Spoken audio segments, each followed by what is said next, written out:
first of all, the government wants half, right? Yeah. They take their half and give it to whoever. And then out of that, you're making a profit on which you're paying tax. Yeah. So you're not even, you're just working for 2-3 years building homes in a field, and you might as well work in McDonald's.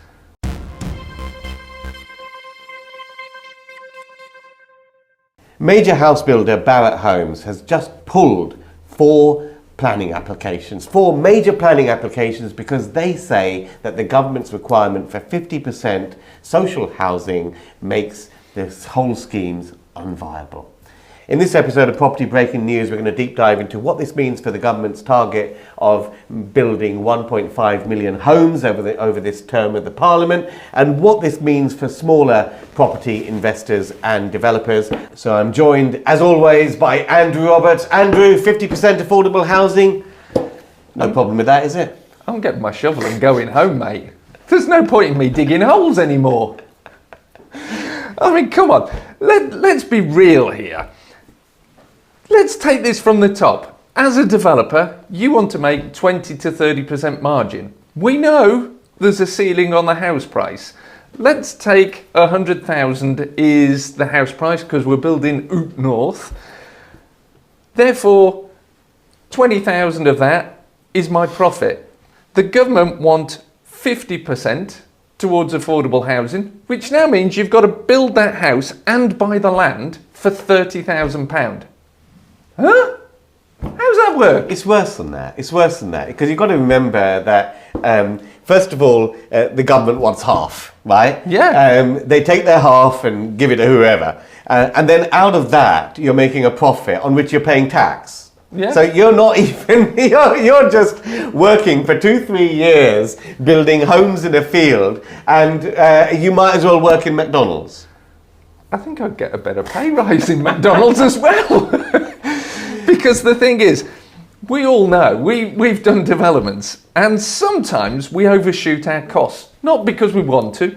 Building control say, dig the footings deeper, or reinforce that a bit more. And you end up with higher costs than you expect. And also things like bathrooms, kitchens, tiles, which come in at the end of the development, tend to be the things that go up most in price, and it hits us at the end. But the government is still taking 50%, even though we're making less. Well, it's the 50% rule is about 50% affordable housing. Correct. Now, the thing is, what is affordable? Whether it's affordable pricing or affordable rental. At the end of the day, it's price per square foot. That's the way property works. Yeah. How do you make a 1-bedroom flat more affordable? Well, you can do it if you shrink the size and design it to be micro-sized. Then you still maintain price per square foot. You deliver the utility of a 1-bedroom flat in a smaller space, and you can make it affordable.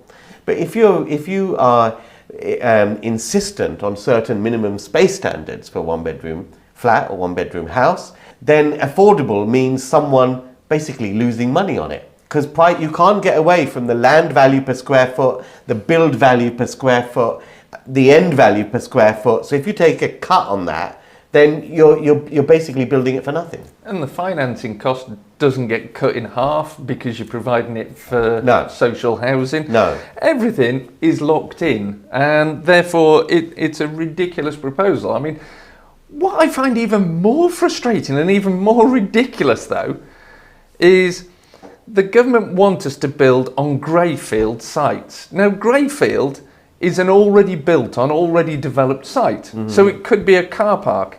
So within that 30% margin that you've now got site clearance as well. You've got to dig up concrete and dispose of concrete from a car park or tarmac. It might be you're building on an old building that needs taking out of commission.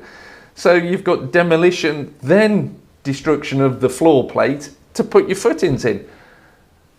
It just does not make economic sense. The new government have said that they are going to restrict developers from challenging viability assessments. So under previously, I mean, if the local authority said, look, you have to provide 30% social housing, and there's something to say about that greyfield site, or perhaps it's a plot of land which is difficult to build on, or something like that, you can just say, look, here is the data, here is the all the quotes that we've had, it's unviable. Yeah. And they would assess it, and then you can get that affordable housing contribution reduced. They're planning to remove that, aren't they? Well, they can remove it. I mean, that's absolutely remove the right fine. to appeal, the viability assessment. They're removing the right to appeal, but that's absolutely fine. That 1.5 million housing target that they've got, how are they going to hit that? Because nothing is viable. You know, it's not worth getting my shovel out the boot of my car and digging the hole today. Well, I often see you getting that shovel out of the car to dig a hole for yourself, but it's never for foundations. But anyway, they've got to change. If they don't allow an appeal on the viability assessment, people will do what Barratt are doing. But we have a loophole, don't we, Andrew? Well, you can do a type of building. You can build as many units as you want, and you don't have to bother about affordable housing contribution. The big reveal? The big reveal is commercial conversions. The building already exists, and therefore you're not creating new floor space, and as a result you have an exemption from Section 106 and from the Community Infrastructure Levy as well.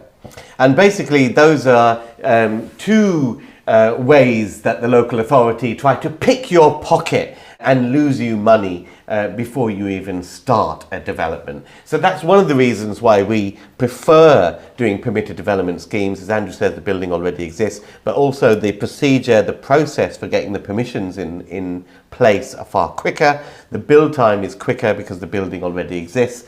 There's no social housing provision, and you can start and exit the deal within a reasonably quick time horizon, whereas developing brand new properties can take years.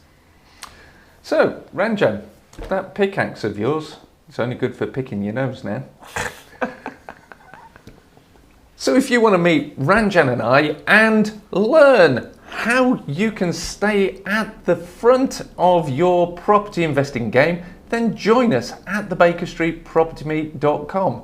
Every month we will update you on the latest breaking trends. We will share with you property strategies where only those in the room will learn about them, and you've got the opportunity to network with 300 plus property investors who come from all over the UK. The UK's leading property networking event. Join us at thebakerstreetpropertymeet.com. So our bet is that something will happen to these affordability rules. I mean, if Barratt are saying they can't make it work with 50% affordable housing contribution, then what hope is there for the rest of us? We look forward to you joining us in the next episode of Property Breaking News or at thebakerstreetpropertymeet.com.